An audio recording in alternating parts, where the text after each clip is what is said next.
Holt may have one of the sharpest minds, but does he have one of the sharpest looking figures? Here's a look at the McFarlane Toys DC Multiverse, the McFarlane Collector's Edition, Mr. Terrific.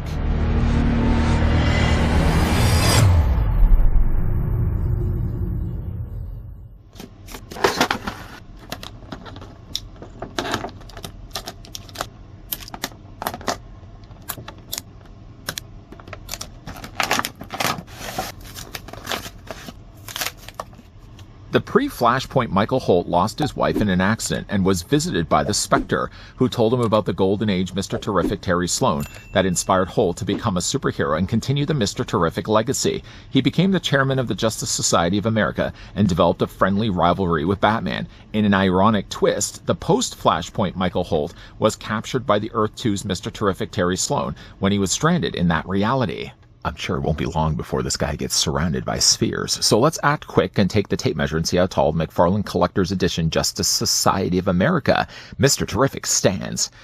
I'm not even sure how I'm going to get that all in the title. I'll worry about that later, though. In the meantime, though, the tape measure is going to tell us that Mr. Terrific is going to stand at 6 3/4 of an inch in height, translating, though, to a figure that's 17 centimeters tall. And as for competing IQs, he apparently kids all the time with the Cape Crusader. So let's bring in the Nightfall example of that. Initially, though, I did think that the Nightfall Batman was going to be using at least some of the molds for Mr. Terrific. Apparently, I wasn't using my own intellect. It turns out, though, that Mr. Terrific is in fact using the same body as not only both Booster Gold and also Blue Beetle. You can probably see the indicators down below as well when it comes to the boot cuffs, as he has that little line along the top that was used more so here for the Blue Beetle. He doesn't share at all, though, the body, but see, I never get the chance to bring this guy in as well. Here's what the figure looks like with Deadman. Oh, it's not just orbs that come included with Mr. Terrific. In fact, the figure comes with more. First, he does come included with a display stand. Other than really just having now the silver DC logo down below, it's pretty much the same stand as we always get the DC Multiverse figures. Stop that. The figure does also come included with a trading card. On the side, it does say McFarlane Collector's Edition. I know I'm probably already stating the obvious for anyone that has their eyes currently open. You can probably see as well some of the T-orbs that are floating around the figure. He doesn't have a jacket on, though, in the picture. You could also really take the jacket off also on the figure, which is kind of really one of the big issues I have with him. On the back, though, of the card, it gives us a good meaty read-up. Now, you can either pause and read this for yourself, or you can also just know as well, use your own IQ, that I've already done that at the beginning of this review, and I beat you to it. Good-looking card, though. Let's move that off to the side. Now, Mr. Terrific, again, does come included with all these orbs. Now, the orbs themselves do attach mostly around his arms, or they attach as a replacement hand.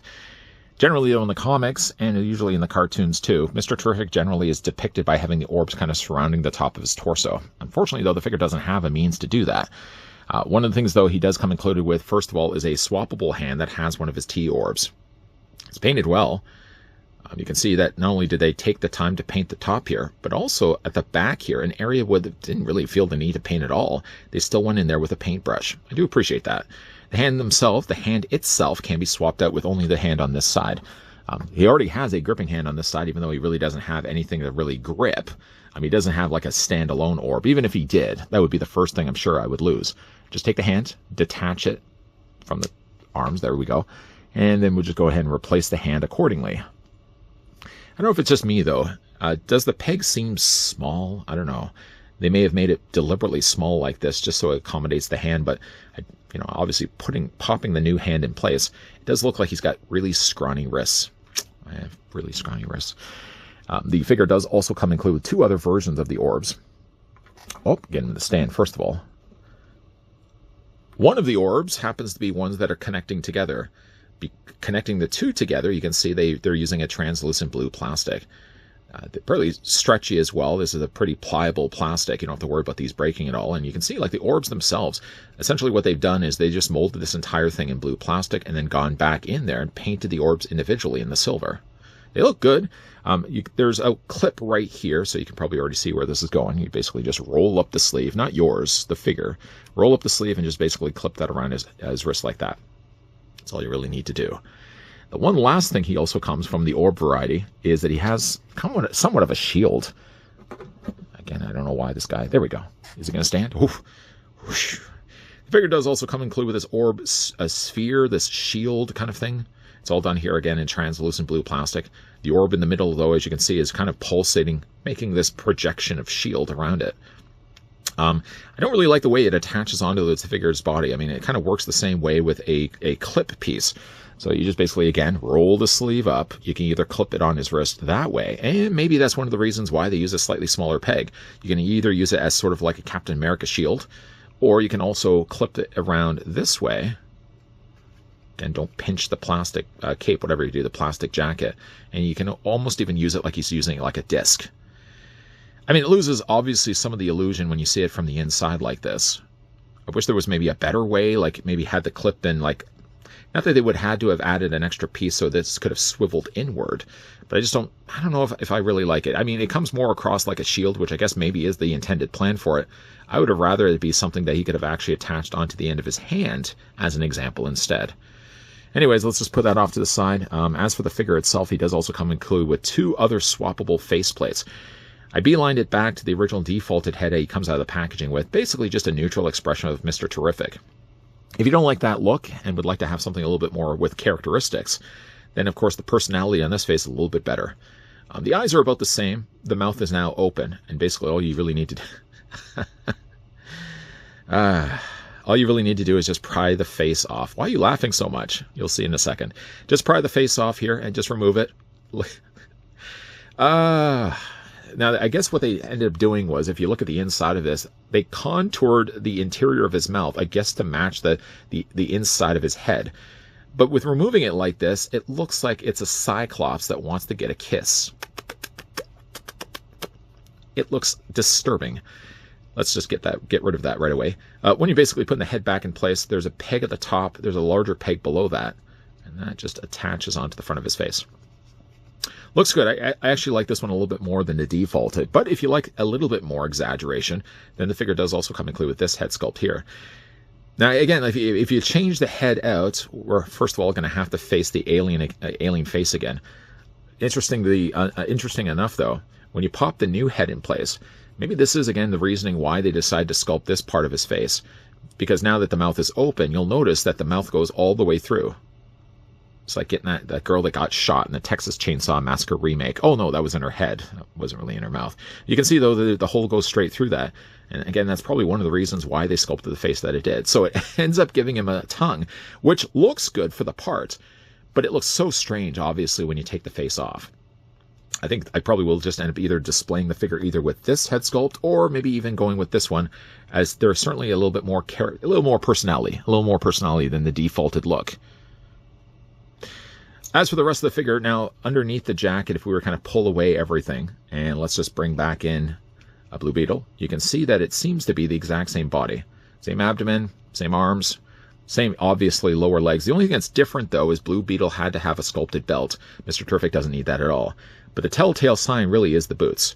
See at the top of the band there in the black, it basically just gets painted over completely with the black and the white.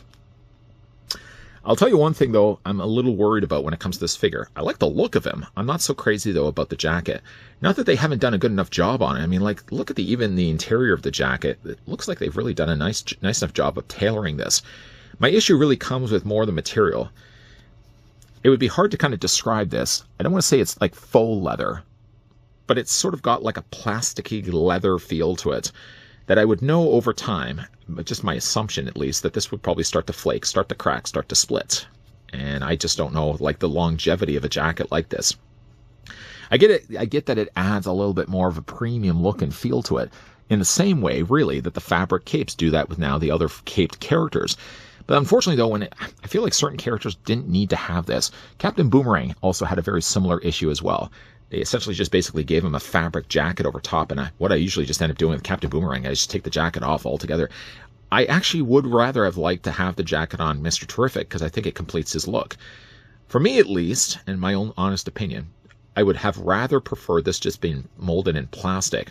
So sculpting this just to his torso, and I know, again, it loses the illusion of it, but I would have rather if they had just sculpted the jacket sleeve as part of his arm and just made it all completely plastic.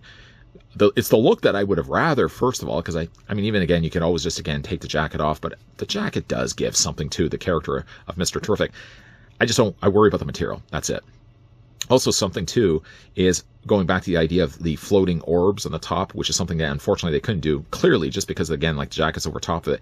Had they, yes, molded this all in plastic, I mean, obviously they would have given it away with a hole on the back of his body, but had they put a hole right here, you could have attached like 2 floating orbs on either side of Mr. Terrific's body.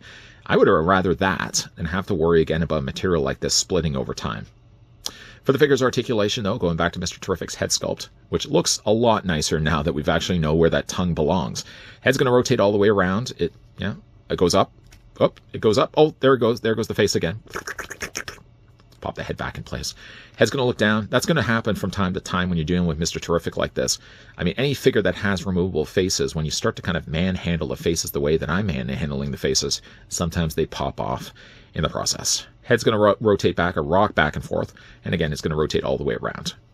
The figure's upper torso is going to be on a ball joint. So if, again, you're familiar with both Booster Gold and Blue Beetle, it's going to be the exact same format. Lower abdomen area is also going to be on a ball joint. That's going to rotate quite freely. The arms, I will say, to at least the credit of the fabric, it gives you a lot of room to work with. So the arms can move easily forward and easily back. Nothing feels tight at all to this, whether I like that material or not. There's a swivel there at the bicep, a double hinge on the elbow, and hands rotate all the way around. Mr. Terrific's lower legs do split out on ratcheted joints after all. I don't know why that looks like a cat's face, a little cat's head. Meow, meow, meow. The legs go, yes, forward. They also go back as well. There's a swivel there at the top of the thigh. Double hinge on the knee. And clearly, though, I mean, obviously, when you start to bend the knees, it's going to break up and lose some of the illusion of having a single layer of black paint on the one side, because you're now going to start to see the white underneath, but there's really no way around that. Then, of course, you also got yourself your ankle pivot, your ankle rocker. And Mr. Terrific, yes, does. He's the smartest guy around, knows as well it's smart enough to have toe articulation. The figure does have that as well. Mr. Terrific is a nice-looking figure. He was going for some crazy money online. I don't know why he was going for as much as he was. I was seeing this guy selling for as high as $70 to $80. I wasn't willing to pay that at all. I think, again, Amazon came through, and I ended up finding this figure for a decent price, maybe around $25, maybe around $28. That's not bad at all. And when, again, you have this guy displayed with the likes of, say, Booster Gold and Blue Beetle, who, again, he happens to be sharing borrowing bodies from, even though he is using the same body, he's doing things a lot nicer. I do like the colors of the white and the black. I don't want to say he's doing things nicer. He's doing things his own way. Speaking of doing things his own way, one of the things that is doing his own way is that he's now using a fabric jacket. I don't really like the material. I know I've already said it. I worry about the longevity of that material splitting over time. It's that type of pleather material that direct exposure to sunlight, just even manhandling and bending the elbows for long periods of time, I would imagine would start to develop splits, and that's when the cracks all begin. Other than that, though, I do like the look of Mr. Terrific. I would have to make the maybe argument that maybe Mr. Terrific would have benefited better by having a plastic jacket molded to the rest of his body. It loses the illusion, but it keeps the figure looking this way years from now. Now, I don't think it was until Justice League Unlimited that was introduced to the character of Mr. Terrific. He appeared in only just a few random episodes. I think a lot of times he was in the Watchtower, but Mr. Terrific certainly stood out as one of the more interesting looking characters that were part of the Justice League universe. His look, though, hasn't changed too much over the years. Kept kind of the idea that he had himself like either black and white colors. Usually when it comes to his jacket, they were always black and white with a little bit of red accents, and they carried that look over here as well to this character.